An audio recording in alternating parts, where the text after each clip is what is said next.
O tem sem velikokrat razmišljala, če bi lahko kdaj spet šla nazaj na prehrano, ki bi vključevala živalske produkte oziroma izdelke.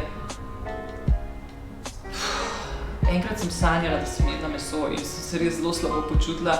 Enostavno ne morem pred sabo upravičiti da bi jedla žival, ne morem tega upravičiti ob zavedanju, da je nekdo dal za to svoje življenje. Če ni življenjska nuja, absolutno ne. Nekaj drugega je pa, če bi se znajdla nekje v puščavi, ko rečejo, kaj pa če bi se znajdla v puščavi s kokošjo in je to edina hrana.